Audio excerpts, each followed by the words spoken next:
already halfway through our 2022 Totally Tunisian calendar blanket, and since it's already gotten hot here, we are very pleased to bring you an even quicker stitch for the month of June. We're going to be learning the Tunisian double stitch, also known as the Tunisian double crochet stitch. And because it's double the height of a regular Tunisian stitch, we only have to do 16 rows of crochet instead of the usual 32. This stitch also tends to be a little looser by nature, so you might not need to go up a hook size in order to get a comfortable gauge for this square. But as usual, I highly recommend you do a sampler, use a couple of different hook sizes, and see which one works best for you. So let's grab our hooks, grab our yarn, we'll head on over to the craft table, and we will stitch up the Tunisian double stitch square together.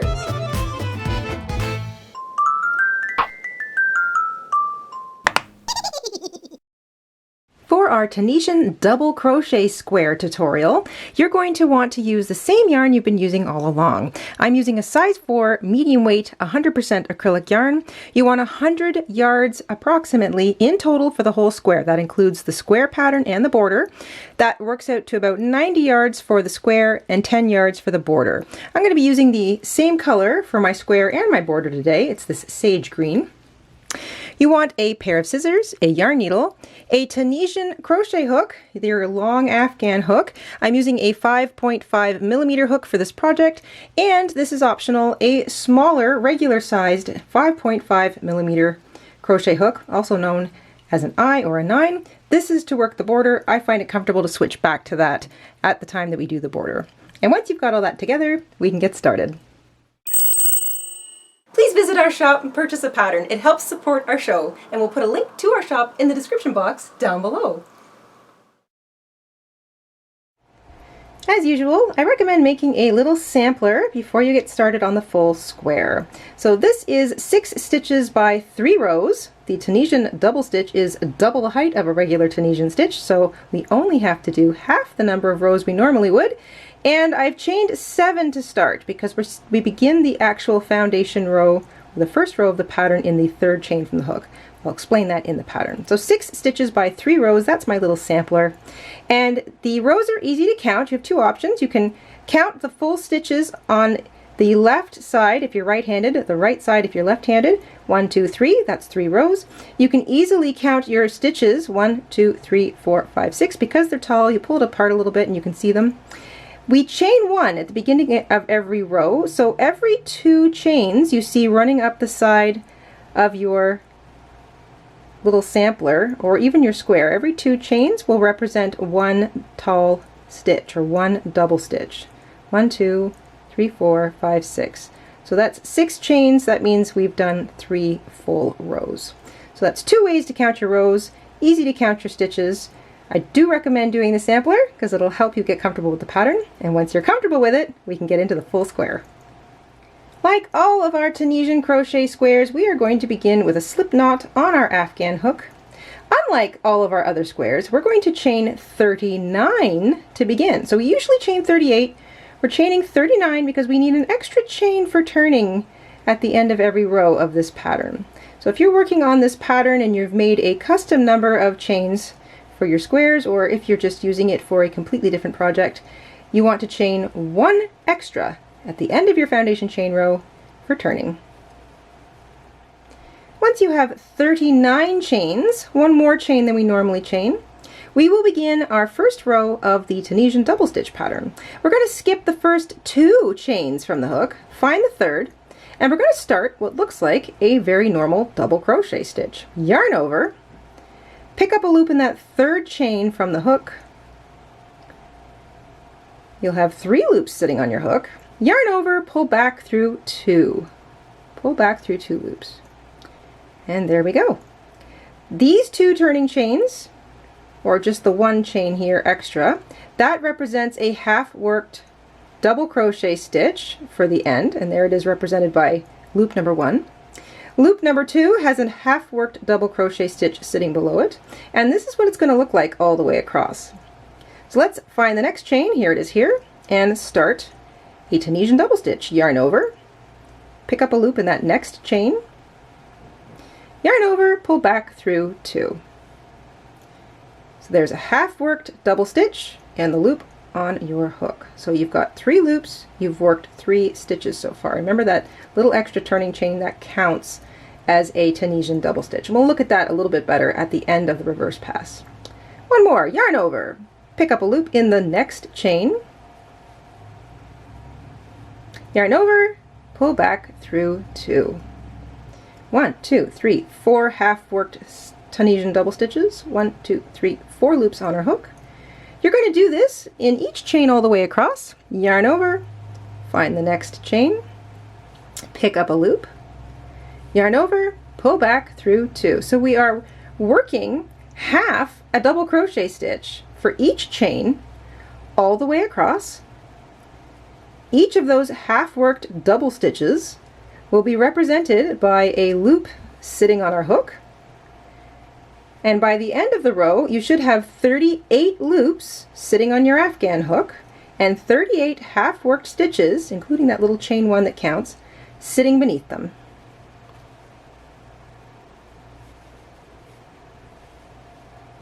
At the end of your first forward pass, you should probably have something that looks like this.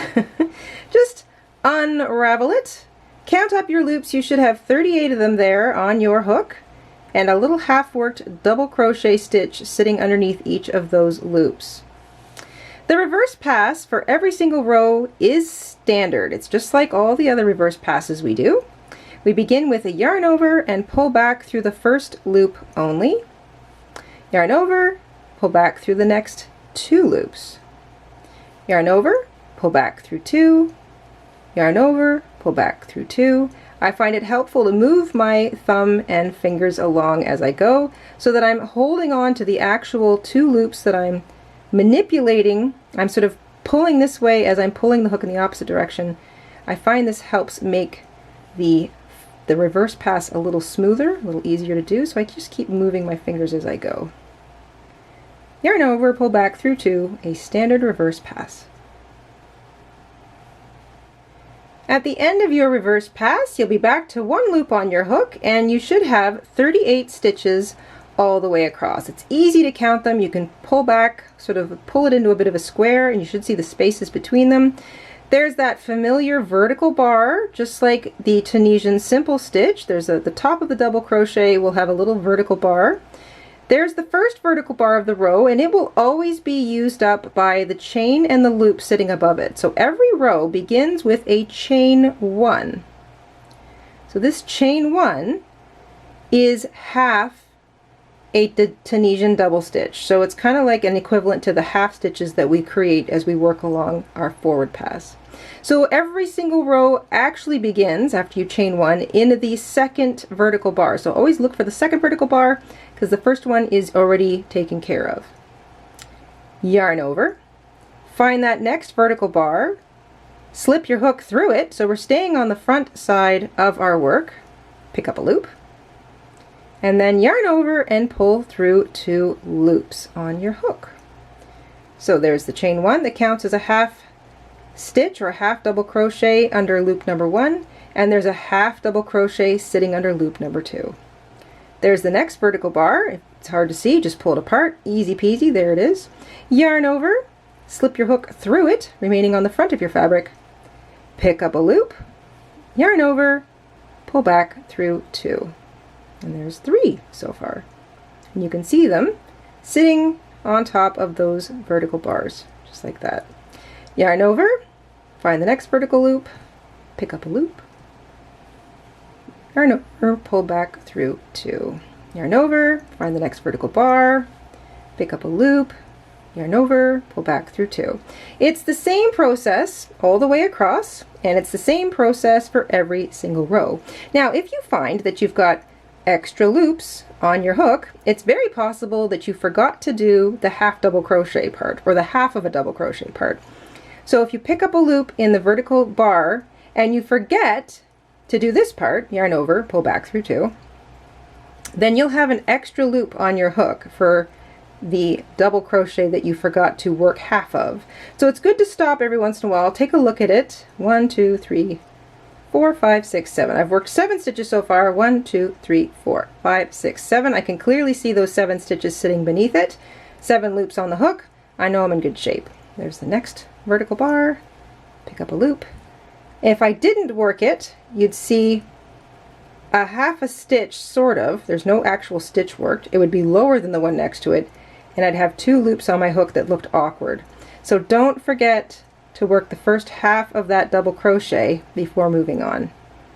There we go. And the more you do, the more routine it will become. The pattern will kind of pop into your head, and you won't make that error. But it's got to become a little bit of a routine first. So it's good to stop in the beginning every once in a while. Just make sure you've got the right number of stitches for the right number of loops up top. 1 for each of those vertical bars. And at the end of the row, count up your loops. Make sure you've got 38 loops on your hook, and you should have 38 half worked double crochet stitches underneath them.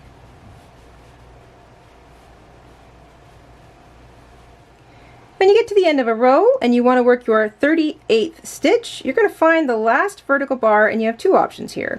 You can place your hook, after you yarn over, through just the front vertical bar, pick up a loop, and work the first half of a double stitch. That's what I'm going to do.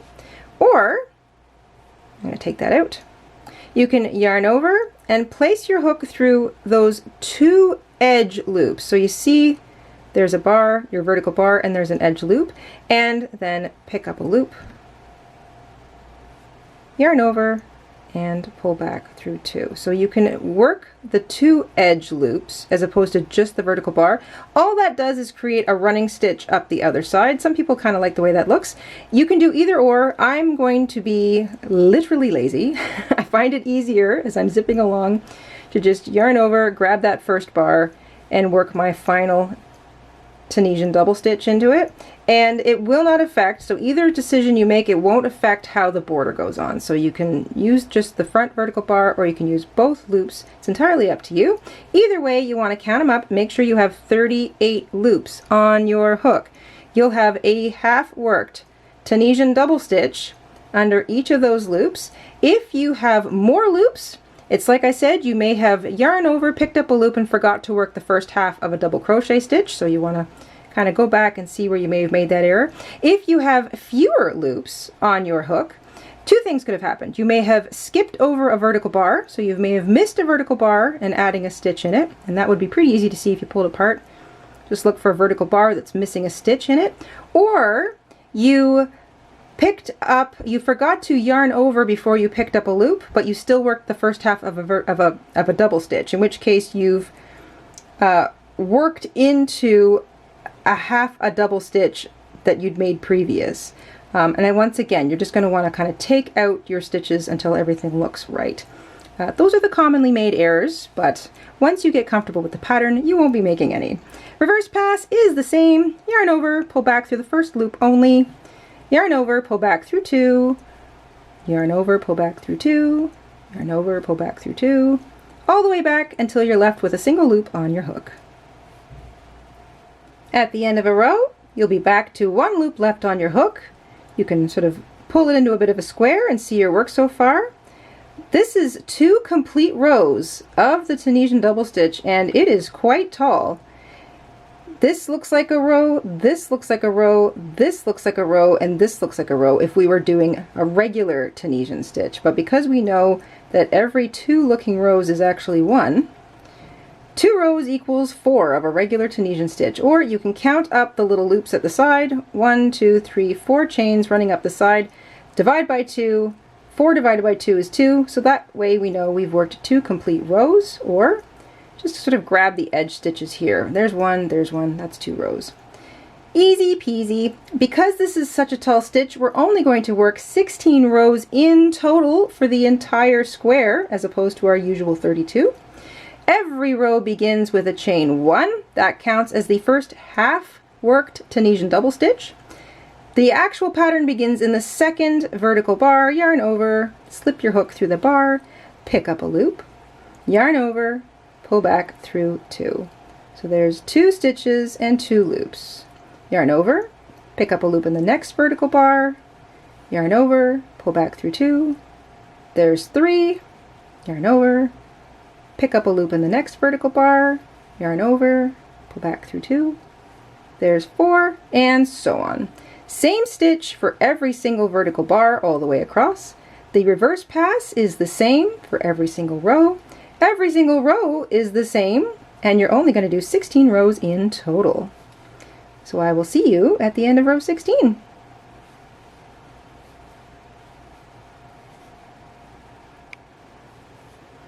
At the end of row 16, you'll have a full-size square. Now, obviously, we might have a little bit of rolling, not too much. This isn't a terribly tight, rolly pattern. And you might feel that it maybe leans a little one way or the other, depending on what handedness you are. Don't worry about it. That can all get fixed in blocking. And of course, we're going to add our little border now. So that will also help to firm up our edges and make it a little bit more square. At the end of row 16, if you're changing colors for the border, you can fasten off, so cut your yarn and pull it back through your working loop, fasten off, and join your next color with a single crochet in this front vertical bar right below this loop. If you're not changing colors for the border, and on my green squares, I just continue with the same color for the border. I'm going to switch back to my regular crochet hook now. I'm not changing colors, so I'm going to chain 1, and I'm just going to single crochet into that first vertical bar. So if you're changing colors, fasten off and join your new yarn with a single crochet in that first vertical bar. Just like all the other squares, we're going to single crochet in each of those vertical bars all the way across the top of what was row 16. You'll have 38 single crochet all the way across the top when you get to the other side.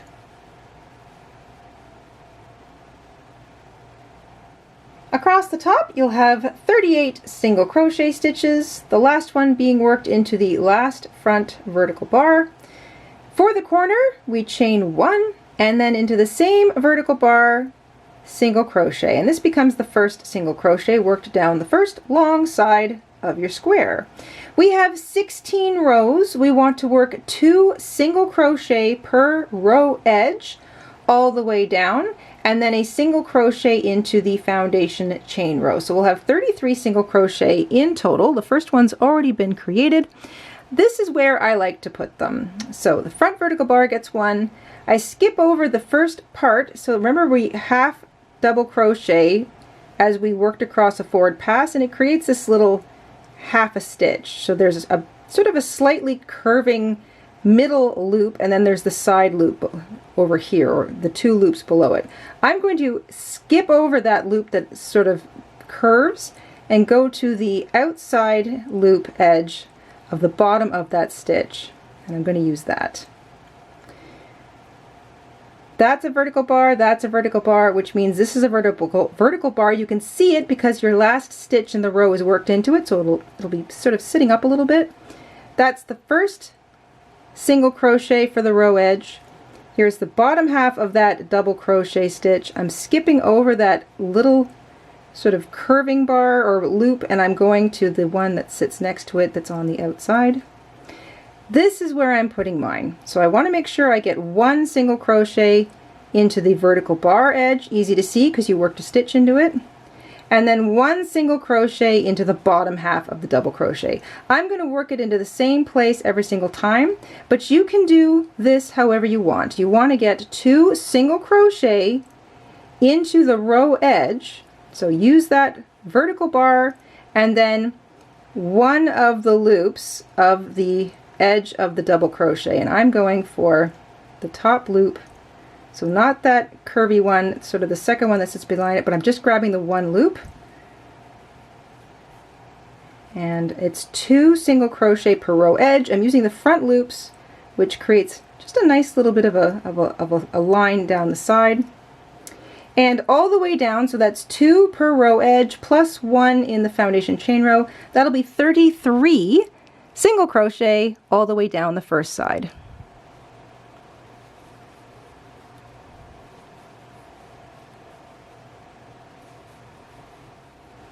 I've got 2 single crochet per row edge worked down the first long side of my square.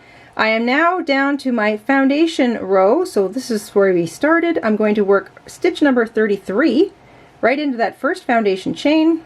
So that's 33 single crochet down the side, chain 1 for the corner, and single crochet into the same place. I'm going to work over top of that little short tail that began the whole square, and then just like all our other squares, a single crochet into each foundation chain across. So you'll have 38 single crochet all across the bottom too.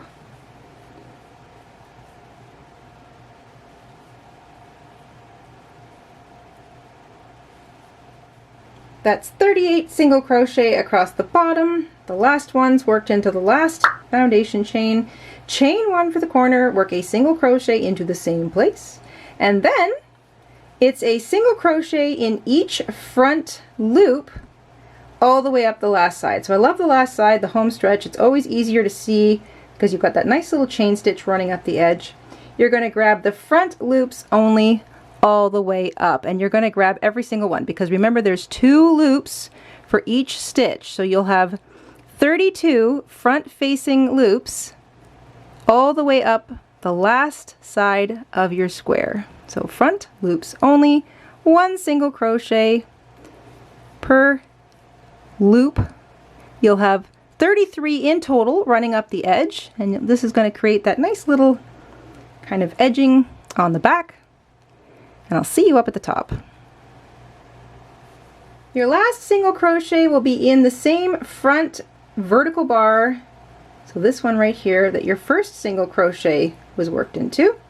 Chain 1 for your last corner. Skip the little chain 1 that you may have started with if you didn't change colors like me. Otherwise, you'll just have the first single crochet there that you began with, and slip stitch into the top of it. Fasten off, weave in your tails, and maybe we'll do a little blocking here.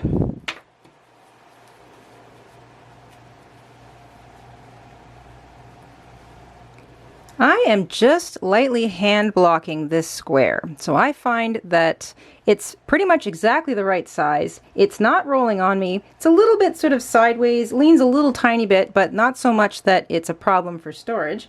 And it really doesn't need any steam blocking at this time. I will be stitching all these squares together and then steam blocking lightly the final blanket just to make sure everything works together nicely. So in the meantime, I don't feel I have to do any extra blocking with this square, and that's the first one so far this year.